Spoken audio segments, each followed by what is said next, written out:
Hi అండి. ఈరోజు మన వీడియోలో లైనింగ్ బ్లౌజ్కి front part cross cutting dots ఏ విధంగా వేసుకోవాలి అనేది చూద్దామండి. ఫస్ట్ అయితే లైనింగ్ క్లాత్ను మెయిన్ క్లాత్కి ఈ విధంగా జాయింట్ చేసి చుట్టూ కుట్టు అనేది వేసుకోవాలండి. ఇలా మీకు వీడియోలో చూపిస్తున్నట్లుగా ఇలా కుట్టు వేసుకున్న తర్వాత వేస్ట్ అంతా కూడా ఈ విధంగా నీట్గా ఇలా కటింగ్ అనేది చేసుకోవాలండి. ఇలా కట్ చేసుకున్న తర్వాత మనం మెయిన్ డాట్కి ఎక్కడైతే మనం టక్స్ తీసుకుని మార్క్ చేసుకున్నామో అక్కడ ఈ విధంగా కుట్టు అనేది వేసుకోవాలి. ఇలా రివర్స్ చేసి రెండో కుట్టు వేసుకునేటప్పుడు ఈ క్లాత్ని ఈ విధంగా ఇలా లోపలికి ఫోల్డ్ చేయాలండి. ఇలా మీకు చూపిస్తున్న విధంగా ఇలా నీట్గా దారాలు అయ్యి బయటికి రాకుండా ఫినిషింగ్ నీట్గా ఉంటుందండి. ఖర్చు కనిపించకుండా ఇలా ఈ విధంగా రెండో కుట్టు వేసి ఇక్కడ వరకు వచ్చిన తర్వాత సూదిని కిందకి దింపి క్లాత్ ఇలా పక్కకి జరుపుకుంటూ పాదం పైకి లేపి ఇలా ఈ విధంగా క్రాస్గా మనం ఫోల్డ్ చేసిన దగ్గర కుట్టు అనేది ఇలా ఈ విధంగా వేసుకోవాలి.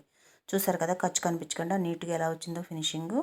అదేవిధంగా ఈ మెయిన్ డాట్ని పట్టి ఈ చంక దగ్గర డాట్ను ఈ విధంగా ఫోల్డ్ చేసి ఈ విధంగా ఫోల్డ్ చేసి నీట్గా కుట్టు అనేది వేసుకోవాలి. ఇలా పాదం అంత వెడల్పుతో కుట్టు పట్టి వచ్చే కొద్దీ సన్నగా ఈ విధంగా క్రాస్గా రెండో డాట్ అనేది వేసుకోవాలి.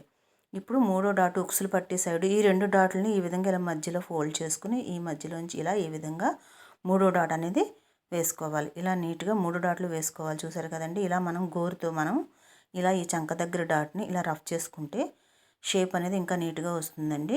చూసారు కదా, కప్ షేప్ నీట్గా వచ్చింది. ఇది ఒక టిప్ అండి. అలాగే మనం ఇలా డాట్స్ వేసిన తర్వాత ఇక్కడే చూసుకోవాలండి, మనకి ఉక్సులు పట్టి కాజాలు పట్టి నీట్గా సమానంగా వచ్చిందా లేదా అన్నది ఇక్కడ చెక్ చేసుకోవాలి. ఒక్కొక్కసారి క్రాస్ కటింగ్ అవడం వల్ల సాగడం వల్ల పెద్దగా చిన్నగా వస్తూ ఉంటాయండి ఒక్కొక్క సైడు. అలా వచ్చినప్పుడు మనం ఈ ఉక్సులు పట్టి సైడ్ వేసిన డాట్ని కొంచెం పెద్దగా వేసుకున్నా పర్వాలేదండి. ఇలా నేను మార్క్ చేసి చూపిస్తున్నాను చూడండి. ఇలా ఏ విధంగా ఇలా క్రాస్ పెంచుకుని కొంచెం పెద్దగా వేసుకుని అడ్జస్ట్ చేసుకోవాలి తప్ప కటింగ్ అనేది చేసుకోకూడదండి. అలా కటింగ్ చేసేయడం వల్ల క్లాత్ తక్కువైపోయి షేప్ అనేది మారిపోతుందండి. కప్పు షేపు లేదా నెక్ అయినా తేడా వస్తుంది. నా వీడియో కనుక నచ్చితే లైక్ చేయండి. Thank you for watching.